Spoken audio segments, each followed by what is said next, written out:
Ruth Marcela Espinosa es profesora de filosofía en la Universidad Andrés Bello. Su trabajo se concentra en las áreas de filosofía del conocimiento y filosofía moderna. En esta cápsula conversa con Sebastián Sangüesa sobre filosofía contemporánea y su desarrollo en Chile. La filosofía contemporánea es enorme, bueno, como toda época, ¿no? La filosofía es, um, creo yo, ¿no? Que probablemente la filosofía es una de las disciplinas menos discriminadoras que existe, en términos, digamos, de que manifiesta interés por todos los fenómenos humanos. De tal manera que la diversidad que uno encuentra en la filosofía en toda época es muy difícil de abarcar discursivamente.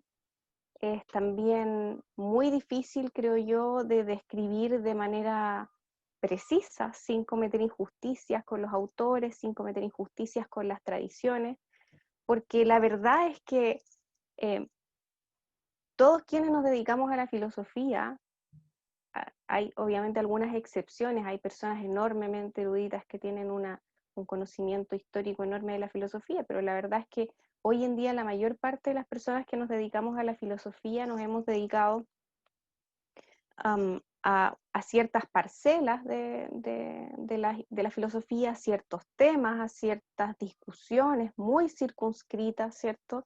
En parte porque la filosofía se cultiva hoy en día de esa manera. Entonces yo creo que de lo poco que yo puedo decir respecto a la filosofía contemporánea, más puedo decir respecto de la filosofía que yo he estudiado, que tiene más que ver, ¿cierto?, con la tradición anglosajona, con la tradición analítica, con la tradición, ¿cierto?, que proviene del empirismo, del escepticismo, que sobre otras tradiciones que son tremendamente ricas en la filosofía contemporánea, la hermenéutica, la fenomenología. Hay muchísimos ámbitos, ¿cierto?, de la filosofía que yo no he explorado y que conozco solamente de oídas. Pero yo creo que tal vez uno podría partir diciendo eso, ¿no? La filosofía contemporánea, por una parte, exhibe, creo yo, rasgos mucho más especializados, ¿no? O especializantes que filosofías en otras épocas, ¿cierto? Yo creo que también uno encuentra en la filosofía contemporánea menos intentos sistemáticos, ¿cierto? Menos intentos enciclopédicos, menos, ¿cierto?, grandes programas que intentan como explorar o develar la realidad, ¿cierto?, metafísica, o la naturaleza humana, ¿cierto?, o todos los aspectos relevantes que el mundo, ¿cierto?, del concepto nos puede mostrar, develar, ¿cierto?, o entregar.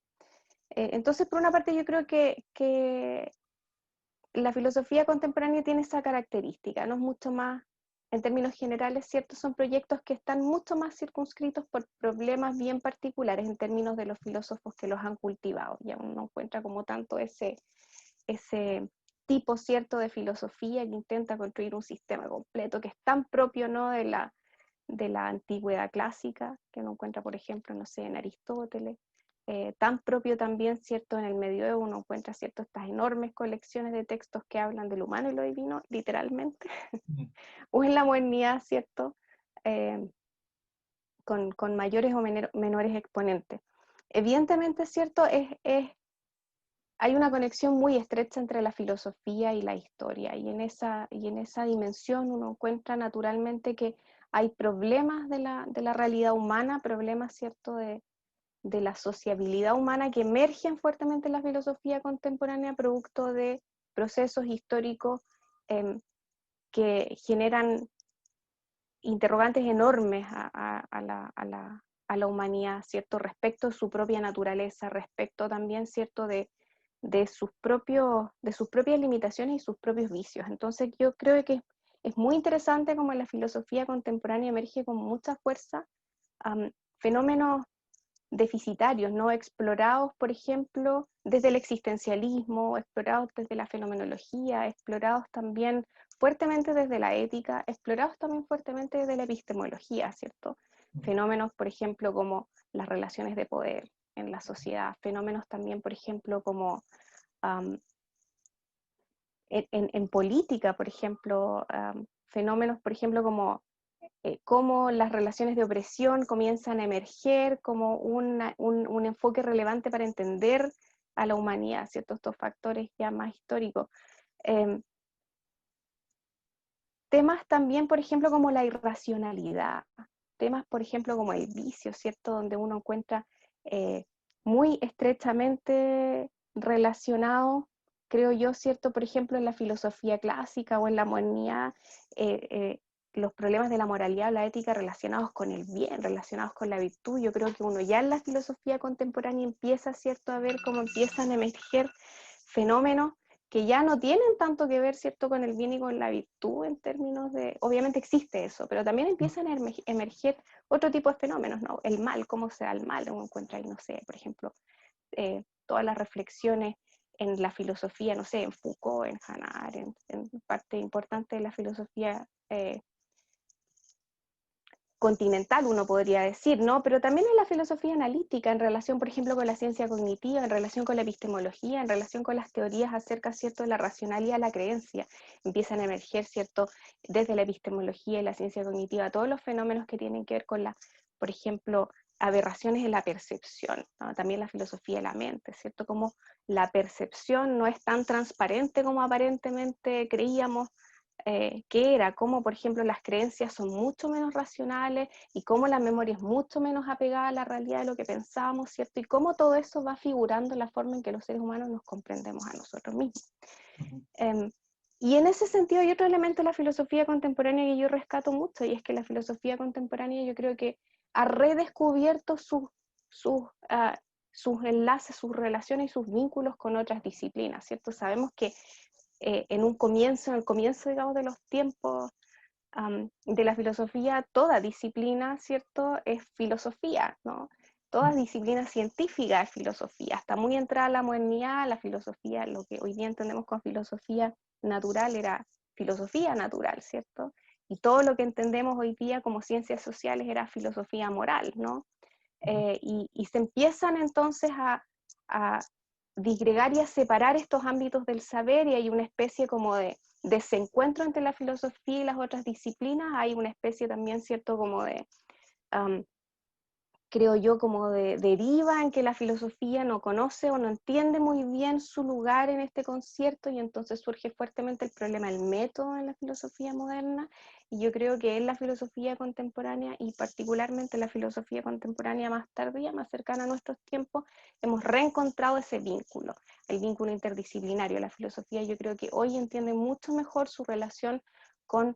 Eh, con las ciencias naturales, ¿cierto? Entiende mucho mejor su relación con la psicología, una relación que muchas tradiciones filosóficas, creo yo, negaron, ¿no? ¿Cierto? Incluso en los albores de la filosofía contemporánea.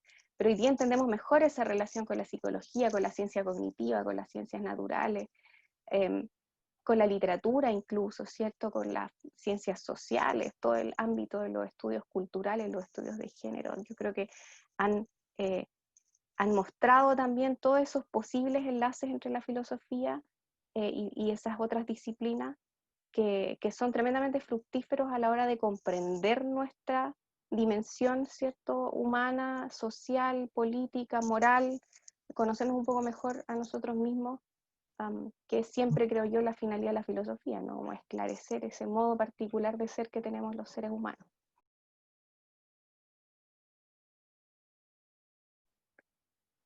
Es un tema que, bueno, a mí por lo menos me ha interesado enormemente, y me ha interesado siempre, digamos, porque me parece que es prueba, digamos, de la madurez de una disciplina, el poder dar cuenta de sus pretensiones de verdad, el poder dar cuenta, ¿cierto?, de sus criterios de corrección. Y en ese sentido, sumamente desorientador en la filosofía, cómo, ¿cierto?, se nutre la filosofía permanentemente de la polémica. Donde, y parafraseo un poco, ¿cierto?, David Hume, dice, que parece que en esta enorme polémica, ¿no?, parece que nada fuera cierto, pero todo se discute como si fuese absolutamente cierto, ¿no?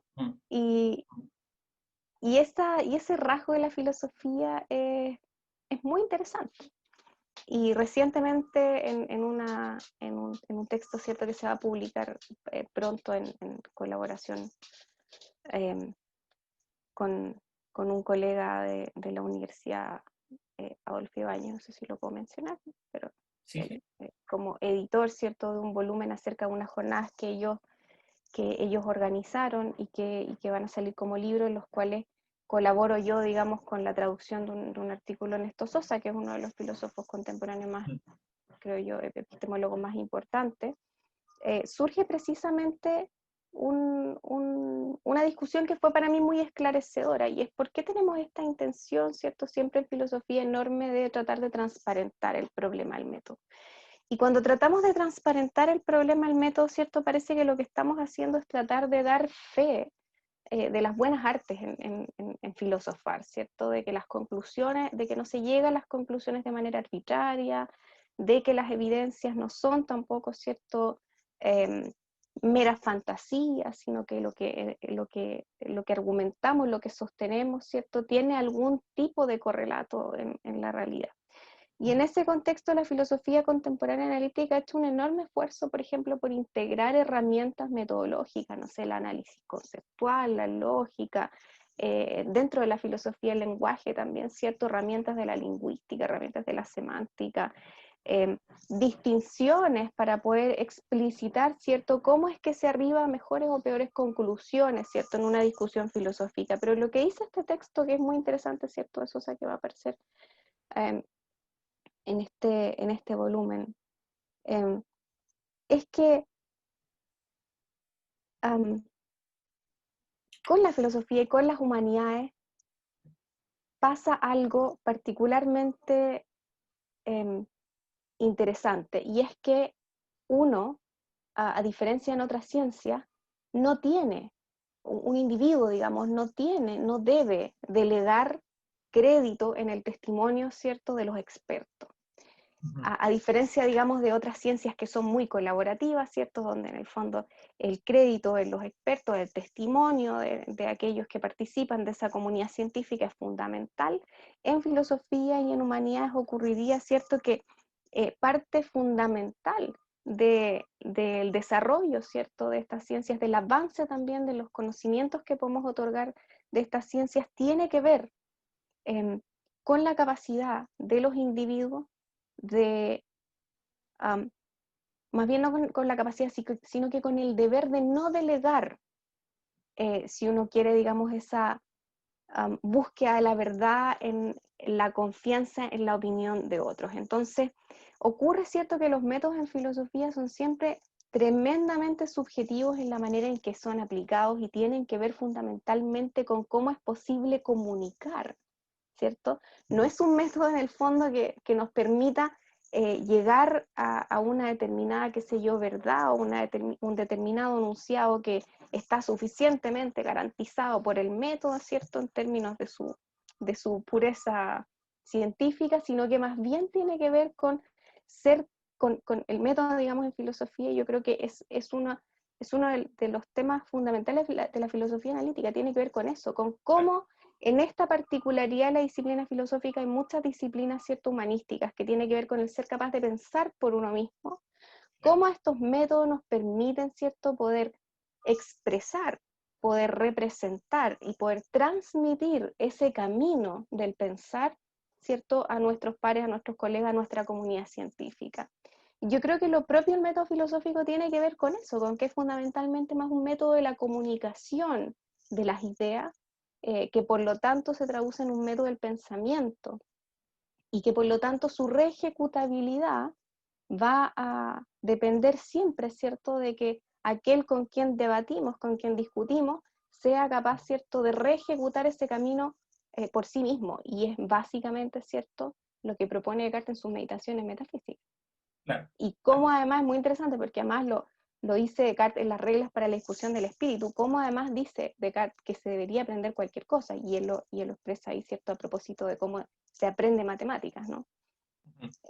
Y a mí me parece que el método contemporáneo o la filosofía, en la filosofía contemporánea, ¿cierto? Ha hecho, creo yo, un enorme esfuerzo, por lo menos cierta parte de la filosofía contemporánea, en tratar de explicitar cuáles son las reglas que hacen posible que ese camino sea comunicado a otros y que por lo tanto sea susceptible de ser discutido. Y para las personas que nos hemos dedicado más a la filosofía analítica, nos pasa, digamos, que nos parece que los métodos analíticos hacen más propicia esa comunicación, que los métodos analíticos, digamos, hacen la comunicación filosófica y la comunicación de ideas menos susceptible, creo yo, esta es mi forma de ver las cosas, tal vez mi propio prejuicio, ¿no? Pero son menos susceptibles de bloqueos en la comunicación que tiene que ver, ¿cierto?, con el uso de metáforas, con el uso de imágenes que a veces tienen una carga fuertemente personal.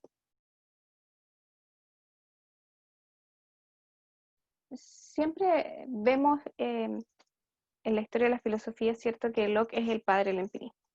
Y en efecto, ¿cierto?, Hume parte, digamos, de la fundamentación del empirismo teórico que hace Locke, ¿no? Locke fundamenta muy bien en su ensayo sobre eh, lo poco razonable, digamos, que es la tesis de las ideas innatas desde su perspectiva. Yo creo que además una pieza argumental que es notable para entender y aprender filosofía, porque lo que argumenta ahí, argumenta de manual. Es un texto más muy instructivo para aprender a leer y argumentar filosóficamente.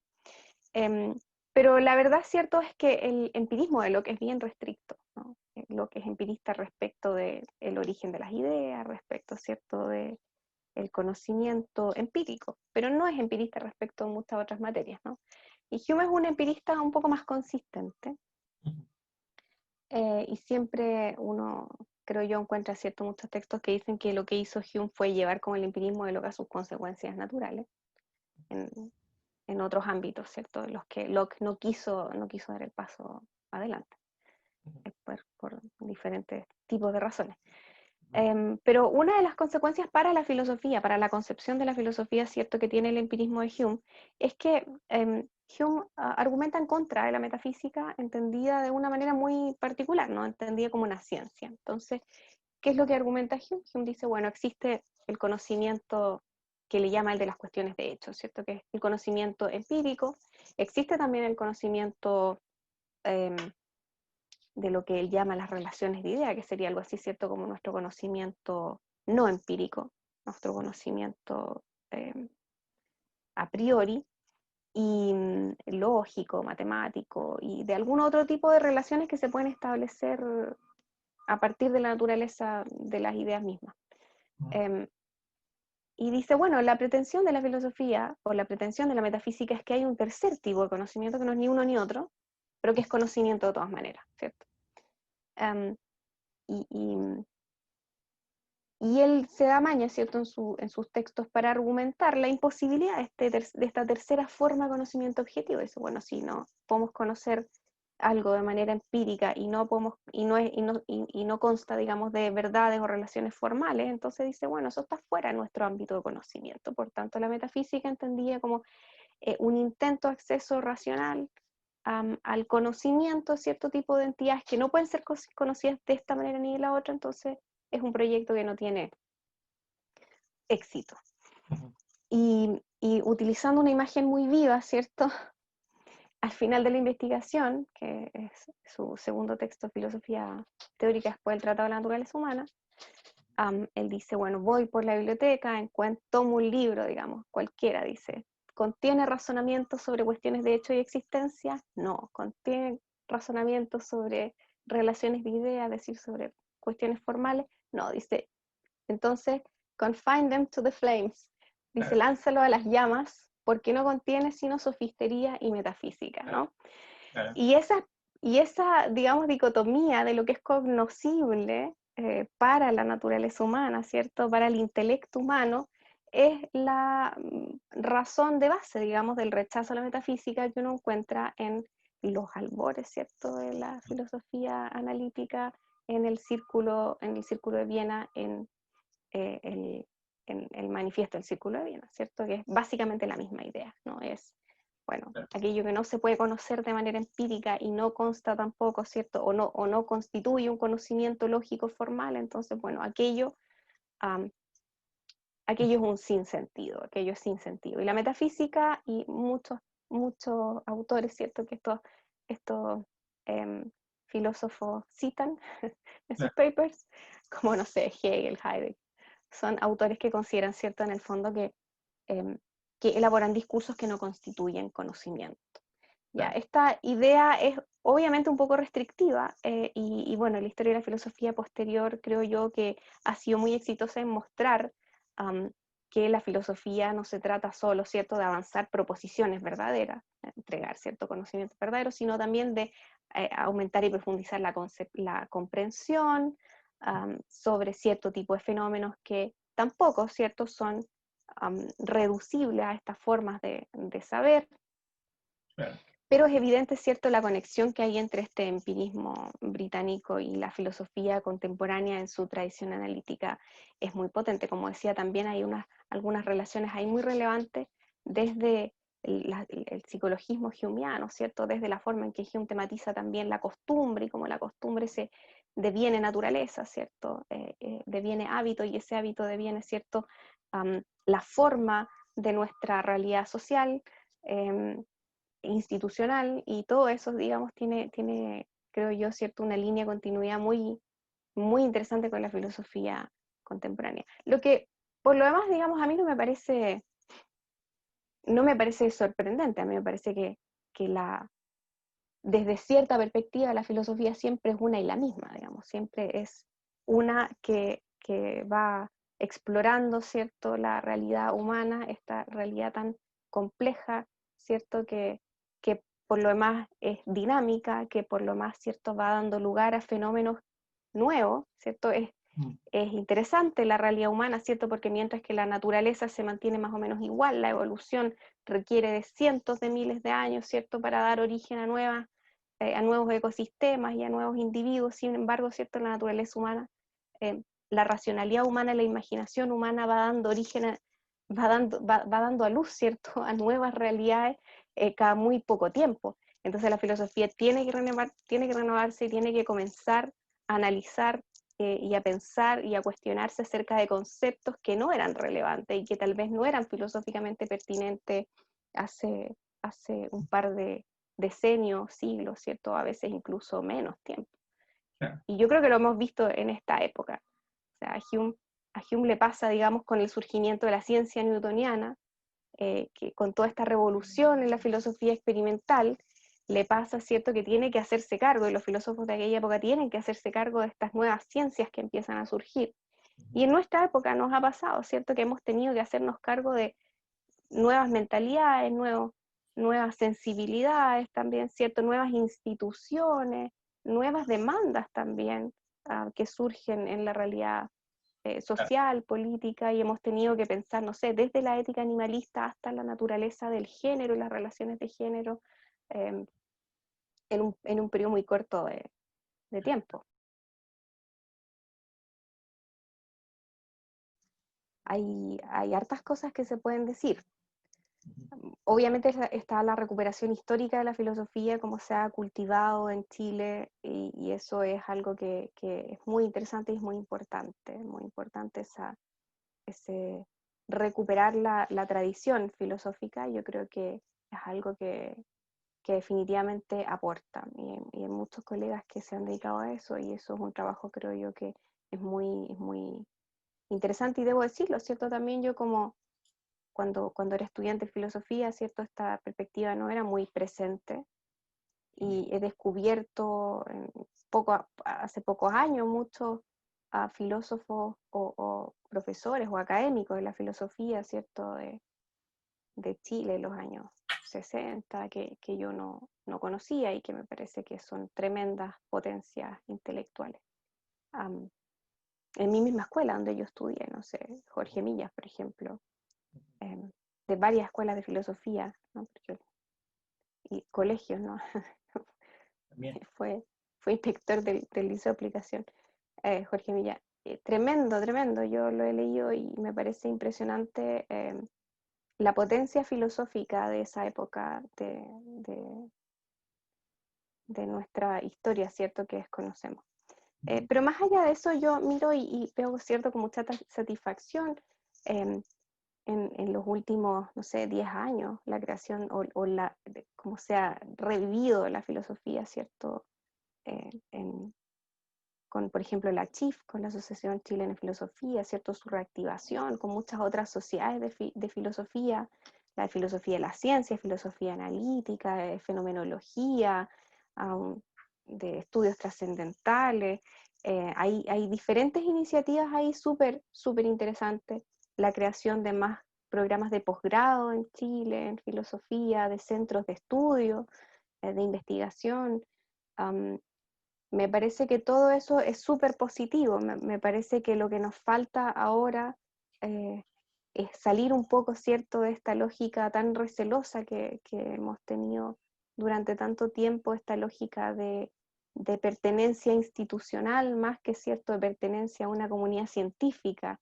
Yo creo que estas sociedades han logrado recuperar un poco, ¿cierto?, esa noción de pertenencia a una comunidad de filósofos, no una comunidad científica, una comunidad a lo mejor de cultores de la filosofía o de amantes de la filosofía, como uno quiera llamarlo. Y yo creo que eso ha crecido mucho en el último tiempo. Yo creo que ha crecido también en parte porque um, creo que hemos visto también, ¿cierto?, crecientemente un aumento en la profesionalización de la filosofía. Y hemos visto también que las influencias extranjeras han hecho mucho bien, ¿no? Muchos estudiantes que han vuelto a hacer sus programas en el extranjero, que vienen con nuevas ideas, que quieren replicar actividades, iniciativas. Yo creo que todo eso nos hace crecer. Como digo, yo creo que todavía nos falta mucho más ser un gran cuerpo. Creo que Chile, evidentemente, en comparación con muchos de los países de Latinoamérica, todavía, ¿cierto? Si bien es cierto, tenemos académicos de gran prestigio y renombre y con muchísimo reconocimiento de sus pares, todavía, ¿cierto?, nuestro medio filosófico es pequeño y podría ser mucho mejor. Yo creo que en el futuro esas colaboraciones van a rendir muchos frutos. Yo espero que así sea. Y además creo también que esta pandemia, así como ha hecho madurar a los niños, también nos ha hecho madurar, ¿no? A los colegas, a los académicos, a los filósofos, que nos ha traído un poco más de cerca. Nos hemos dado cuenta, ¿cierto?, que las posibilidades de colaborar a veces están mucho más a la mano. Claro, efectivamente, bueno, como sucede un poco con esta iniciativa, también he apreciado cómo, de alguna manera, los cuatro muros de las clases, de la sala de clases, se han estado abriendo para impulsarnos, para estimularnos a mostrarnos más, a salir un poco más de la torre de marfil, como se podría decir. No, hay cosas muy interesantes. Y también veo mucho crecimiento en relaciones interdisciplinares, en proyectos interdisciplinares, Claro. en varias universidades, y eso está, creo yo, también bien promisorio. Sí, sí, efectivamente. Yo quisiera ver más filósofos en el debate público. Ahora también hemos visto más en la pandemia. Sí. Aunque Uh-huh. conversaba, por ejemplo, en otra conversación con Gabriela Rossi, llama la atención, por ejemplo, cómo en la plataforma pública, por así decirlo, en la plaza pública, cuando se piensa en filósofos, en filósofas, se piensa principalmente en filósofos políticos, por ejemplo. Sí, O sea, porque tiene una gran avanzada claro. de gente muy competente, escribiendo columnas semanales, dando su Sí. opinión, gente como Daniel Mansuy, Hugo Herrera, entre otros, pero generalmente es filosofía política, esa tiende a ser la plataforma y a veces se extraña efectivamente que Sí. aquellas otras líneas dentro de la filosofía, que son innumerables, tengan un poco más de presencia. Claro, obviamente es difícil estar figurando en un periódico una columna sobre lógica formal, pero Claro. aún así se extraña un poco eso ver. Sí, yo creo que esto no es de gusto de todo el mundo, digamos, pero a mí por lo menos em, me parece muy importante la dimensión aplicada de la filosofía. Es evidente esa dimensión en la ética, en la política, pero hay esa dimensión aplicada de la filosofía que nosotros no cultivamos, nuestra tradición filosófica en Chile, digamos, no la cultiva. Creo yo que es sumamente, más que importante, es muy provechosa para las sociedades, ¿no? Tener filosofía aplicada a los temas que nos convocan a todos como sociedad es súper importante, es muy provechoso. Nos saca también un poco, ¿cierto?, de esta imagen que muchas veces nos hemos creado en la academia, ¿cierto?, de que no podemos conversar con el resto del mundo porque se presupone demasiado para entender el discurso filosófico. Y yo creo que el peso ahí, la carga es nuestra, no es de los demás. Yo creo que no podemos pedirle a todo el mundo que entienda distinciones lógicos formales o entienda ciertos conceptos técnicos de una determinada filosofía. Yo creo que somos nosotros los que, si esos conceptos, si esas distinciones son significativas, y yo creo que muchos de nosotros experimentamos la filosofía significativamente desde la perspectiva de nuestra vida, no solamente la perspectiva de nuestro trabajo. La filosofía es iluminadora para la vida. Yo creo que podemos y tenemos el deber de hacer ese esfuerzo, ¿cierto? De explicitar esas distinciones, esas relaciones, esas conexiones, esas apreciaciones en relación al mundo que nos rodea. Claro. Y eso se puede hacer en todas las disciplinas.